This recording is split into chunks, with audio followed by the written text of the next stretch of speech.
자연에서는 최대한 갈등을 피하는 쪽으로 갔다. 중요한 거는 서로가 남의 것을 탐하지 않았다.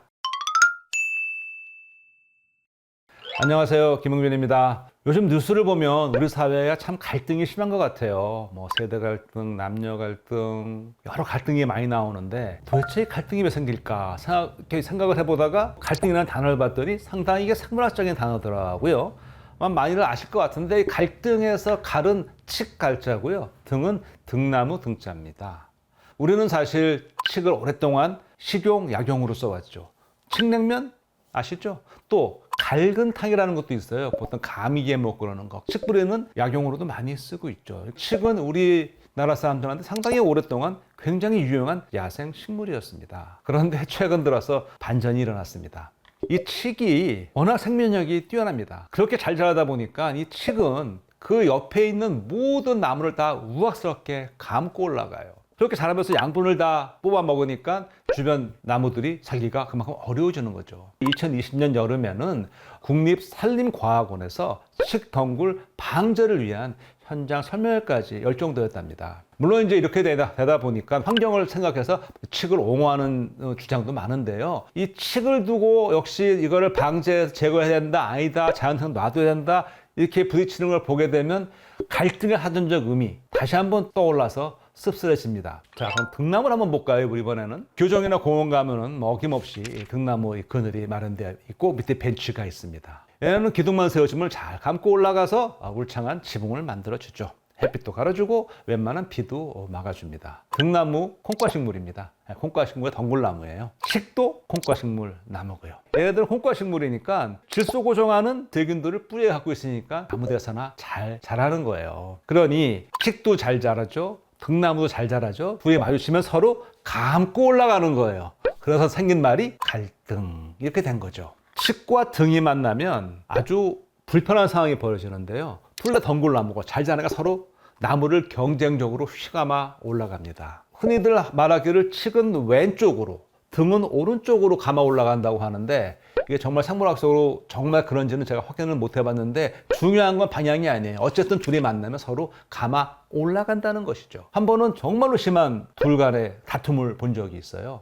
얼마나 심했는지 감고 올라가서 나무에는 아주 깊이 푹 파인 그런 흔적이 남아있더란 말이죠. 숲 해설가한테 물어봤더니 다음해에는 아마 안에서 감겨 죽은 후손이 다시 감고 올라와서 자기 조상을 죽인 그 덩굴을 조여서 결국 압사시킬 거다라는 그런 섬뜩한 얘기를 해주더라고요. 저는 두 가지 생각을 했습니다. 칡과 등을 나무라 수는 없었어요. 생물학적으로. 저마다 살아보겠다는 몸부림을 친 거니까. 또 하나는 가운데 낀 나무가 굉장히 불쌍했어요. 칡과 등의 갈등 사이에서 가운데 껴가지고 얼마나 힘들었을까 하는 생각을 해봤습니다. 삶에서도 그렇고 자연에서도 그렇고 갈등은 피할 수 없는 자연현상인 것 같아요.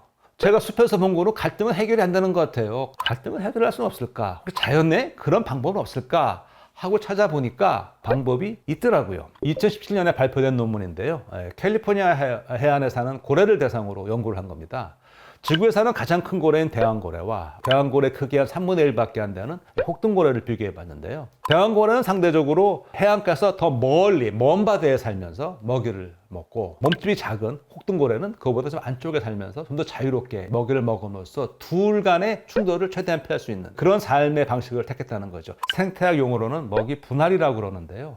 쉽게 얘기해서 각자가 서로 다른 지역에서 다른 먹이를 먹음으로써 충돌을 피하는 거죠. 비단 고래뿐 아니고요. 우리나라 해안에서도 2022년에 발표한 논문을 보게 되면 우리가 동해안에 사는 대구와 명태를 대상으로 한 연구인데요. 이 연구는 어떻게 했냐면 이제 그 잡은 대구와 명태의 위 속에 있는 먹이를 분석해 보니까 대구와 명태도 역시 먹이 분할, 즉 자원 분할을 통해서 동해안에서 충돌하지 않고 살아갈 수 있다는 것이죠. 이게 다소 무미건조하게 얘기하면 그냥 오랜 진화의 결과라고 볼 수 있고요. 감성적으로 얘기하면 이거 자연이 가르쳐주는 하나의 가르침 아닐까? 갈등을 피할 수 있는 방법은 생태용어로 상대방의 생태 지위, 상대방의 하는 일을 좀 존중해줘라 하는 그런 가르침을 주는 게 아닌가 그런 생각을 해봤어요.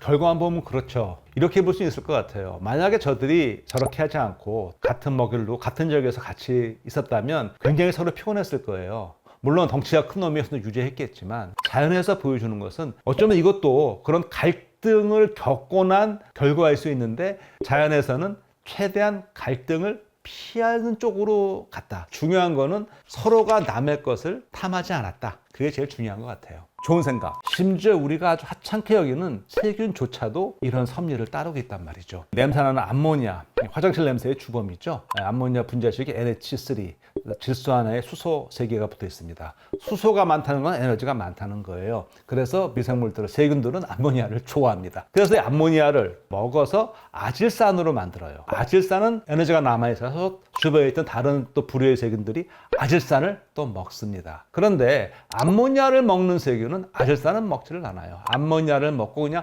아질산을 만들고 끝이에요. 쉽게 얘기해서 햄 치즈 샌드위치에서 햄만 먹고 치즈는 뭐 남겨둔다고 그럴까요? 자, 그렇게 되니까 그 지역에서 암모니아가 있을 때 암모니아를 먹는 세균, 다음에 암모니아를 먹고 남겨놓은 아질산을 먹는 세균, 이들이 자유롭게 살아가면서 질소 순환도 이루어지고 세균들이 큰 갈등 없이 살아갈 수 있다 하는 것을 이제 알 수가 있었습니다. 우리가 갈등이 없을 수가 없고 갈등을 완전히 해결할 수는 없지만 갈등을 최소화하고 갈등을 완화할 수 있는 방법은 자연에서 배울 수 있을 것 같아요. 상대방을 존중하고 조금씩 내어주고 좀 품어줄 수 있는 그런 마음을 가진다면 모두가 행복하게 살 수 있지 않을까 생각을 해보게 되었습니다. 오늘의 응생물학이었습니다. 고맙습니다.